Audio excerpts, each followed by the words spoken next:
1월 28일 목요일 매일 성경 묵상을 시작하도록 하겠습니다.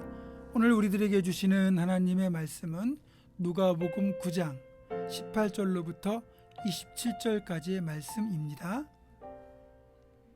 누가복음 9장 18절로부터 27절까지의 말씀을 제가 봉독합니다. 예수께서 따로 기도하실 때에 제자들이 주와 함께 있더니 물어 이르시되 무리가 나를 누구라고 하느냐?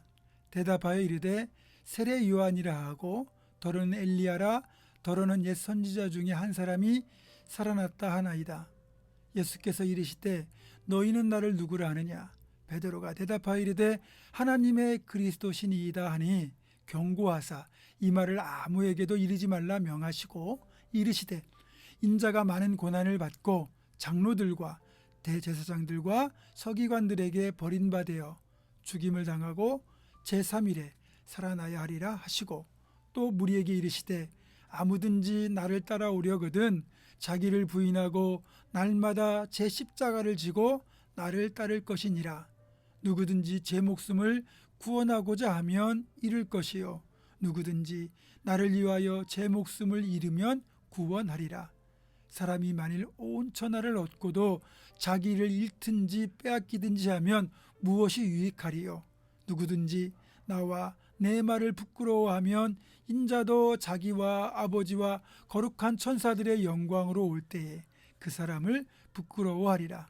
내가 참으로 너희에게 이르노니 여기 서 있는 사람 중에 죽기 전에 하나님의 나라를 볼 자들도 있느니라. 아멘. 오늘 본문은 마태복음 16장과 함께 이제 신앙 고백, 베드로의 신앙 고백을 기록하고 있는 본문입니다. 주님께서 이제 제자들에게 한 번은 이런 질문을 하셨죠. 사람들이 나를 누구라고 하더냐? 그랬을 때 이제 다양한 대답이 나오죠. 어떤 이는 예수님을 세례 요한이라고 한다고 하고 엘리야라고도 한다고 그러고 더러는 옛 선지자 중 한 사람이 살아났다고도 하는 다양한 대답이 나오죠. 그렇자 주님이 이제 이어서 이렇게 물으십니다. 자, 그렇다면 너희들은 나를 누구라고 생각하느냐? 이때 이제 베드로가 했던 고백이 완벽한 신앙 고백이죠. 오늘 본문에는 하나님의 그리스도시니이다 이렇게 되어 있지만 병행 본문인 마태복음 16장 16절을 보면 이렇게 말하지요. 주는 그리스도시요 살아계신 하나님의 아들이십니다. 여러분, 이 신앙 고백이 중요한 이유는 예수님이 어떤 분이신지를 우리가 믿고 고백하는 것이기도 하지만 주님께서 이제 주님 자신이 고난을 당하고 십자가에 죽게 될 것을 구체적으로 밝히게 되는 계기가 이 바로 신앙 고백 이유거든요. 그것이 의미도 있어요. 왜냐하면 예수님이 그런 말씀하시잖아요. 인자가 고난을 받고 장로들과 대제사장들과 서기관들에게 버림받아 죽임을 당하고 제3일에 살아나야 하리라. 이런 주님의 고난당하실 것을 비로소 신앙 고백 이후에 알려주시거든요. 제가 어렸을 때 이제 그 시골 마을에 저희 둘째 고모님네가 사셨어요.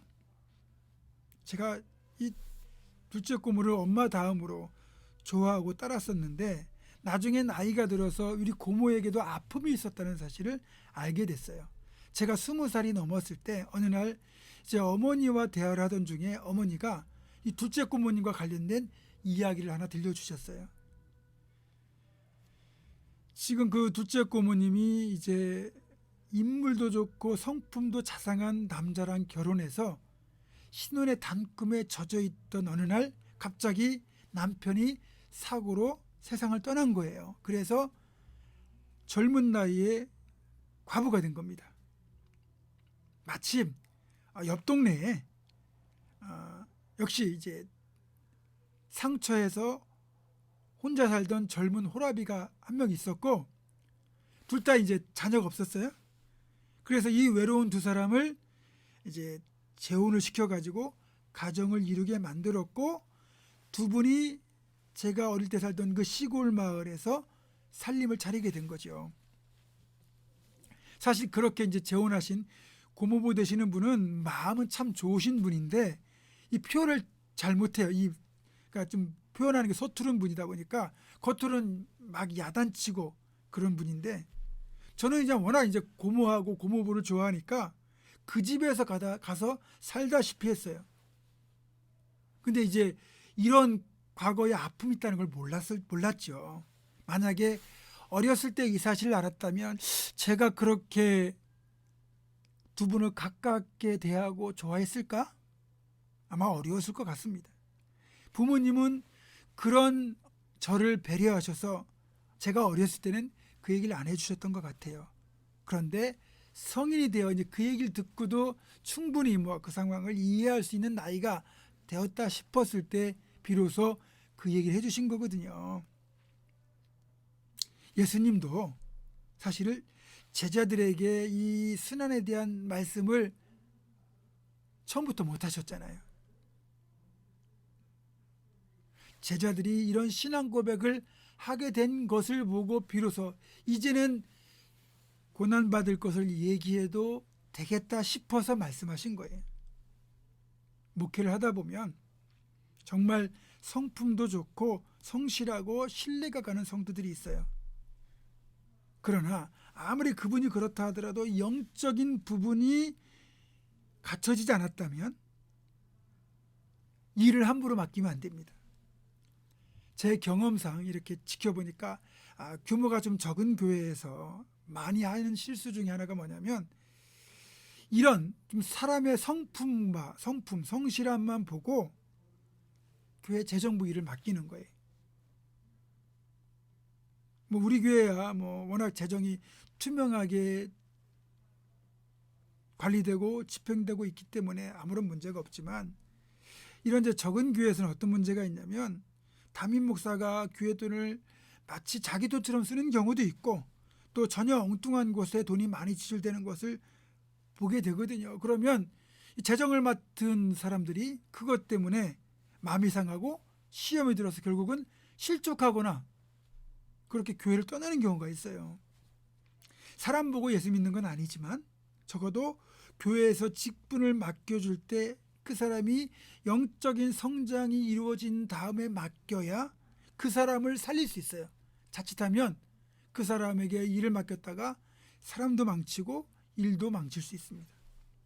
주님께서 12명의 핵심 제자를 세우셨지만 그래서 이들과 3년을 같이 동고동락하셨어요. 그리고 주님의 모든 사역 현장에 이들을 다 동행해 하시면서 주님이 친히 양육을 하셨는데, 그래도 이들에게 고난에 대한 이야기를 하시기까지는 시간이 많이 걸렸습니다. 그리고 베드로의 신앙 고백이 있은 뒤에 비로소 고난 예고를 하신 것은 이제 제자들이 충분히 영적으로 성장했다고 보셨기 때문입니다. 만약에 여러분에게 주님이 사명을 맡기셨다면 그 일을 감당할 수 있는 능력도 있고 충분한 영적 성숙이 이루어졌다고 인정하셨기 때문이에요. 따라서 주님의 그런 신뢰가 실망으로 바뀌지 않도록 여러분이 잘해야 돼요. 말도 조심하고 행동도 조심하고 또 모든 이들에게 예수 그리스도의 향기를 풍겨내고 그리스도의 덕을 세울 수 있어야 됩니다. 그리고 이제 이 제자의 길을 걸어갈 때는 반드시 감당해야 될 사명이 뭐냐면 내게 맡겨진 십자가를 지고 끝까지 주님 뒤를 따라가야 되는 겁니다. 주님이 신앙 고백 이후에 고난 예고를 하신 것은 이제는 이 고난의 길이라도 끝까지 배신하지 말고 따라오라는 뜻이기도 합니다. 그래서 제자의 길을 걸어가는 데는 철저한 자기 부인과 십자가가 동반됩니다. 그래서 나의 혈기도 나의 욕심도 나의 꿈까지도 주님을 위해서라면 기꺼이 내려놓고 주님과 함께 십자가 지고 끝까지 이 길을 걸어가야 됩니다. 저 여러분이 2021년도 그렇게 올바른 신앙 고백과 함께 이 합당한 제자의 삶을 살아갈 수 있기를 주님의 이름으로 축원합니다. 기도하겠습니다. 하나님, 베드로의 신앙 고백 이후에 주님이 고난 예고를 하신 것처럼 이제 우리가 주님을 향한 온전한 신앙 고백과 또 이에 합당한 철저한 자기 십자가를 지고 주님 뒤를 따르는 그런 믿음의 행동이 수반되게 하여 주옵소서. 주님 실망시키지 않고 끝까지 주님 뒤를 따라 이 믿음의 길, 사명의 길을 완주하는 우리가 될 수 있도록 주님 도와 주시옵소서. 예수님의 이름으로 기도하옵고, 이제는 우리 주 예수 그리스도의 은혜와 하나님의 사랑과 성령의 교통하심이, 올바른 신앙 고백과 이 합당한 제자의 삶을 살아낼 것을 결단하는 사랑하는 우리 모든 성도들, 이들의 삶과 가정과 생업과 우리 교회 위에 지금부터 영원토록 함께 하시옵기를 간절히 축원하옵나이다. 아멘.